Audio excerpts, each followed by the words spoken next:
এভাবেই প্রথমবারের মতো বাংলার আকাশে উৎক্ষেপণ করা হয় ধূমকেতু X-01 পুঁটিমাছ নামক রকেটটি। নিজস্ব প্রযুক্তিতে দেশের একদল তরুণের গবেষণায় সফলভাবেই সম্পন্ন হয় ধূমকেতু X টিমের পরীক্ষামূলক রকেট উৎক্ষেপণ।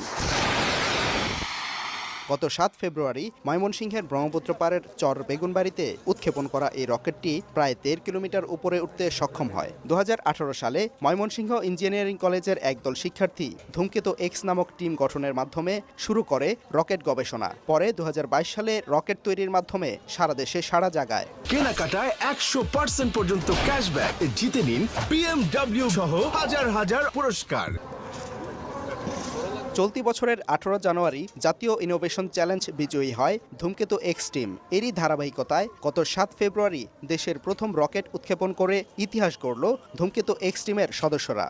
হাজার হাজার প্যারামিটার রয়েছে যেগুলো সাকসেসফুল নাও হতে পারে। তো এই বিষয় নিয়ে আমরা অনেক সন্দিহান ছিলাম যে এটা হইতে পারবে কিনা, কিন্তু যখন ইগনিশনের ফায়ারটা যখন স্টার্ট হয় তখন বিষয়টা অন্যরকম ছিল। টেস্ট বেড এতে শুরু করছি আমরা, কিন্তু ফার্স্ট টাইমে আমরা সাকসেসফুল হতে পারছি। এর জন্য আমরা খুবই আনন্দিত এবং আশা করতেছি আমাদের নেক্সট যে রকেটটা থাকবে সেই রকেটটা পুরো বাংলাদেশ দেখবে।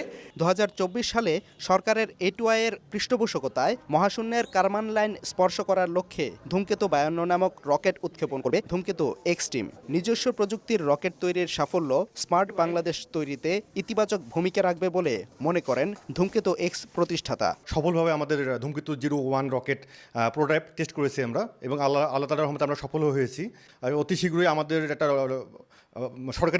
সরকারি পৃষ্ঠপোষকতায় এবং A2I এর তত্ত্বাবধানে একটা বড় ধরনের রকেট লঞ্চ আসতেছে, এবং এটা ন্যাশনাল ওয়াইজ করা হবে। নিজস্ব প্রযুক্তিতে তৈরি করা রকেট দিয়ে আবহাওয়ার তথ্য সংগ্রহ ও দেশের সামরিক খাতে কাজে লাগানোর পাশাপাশি স্থাপন করা হবে নিজস্ব স্যাটেলাইট। সাদিকুর রহমান, সময় সংবাদ, ময়মনসিংহ।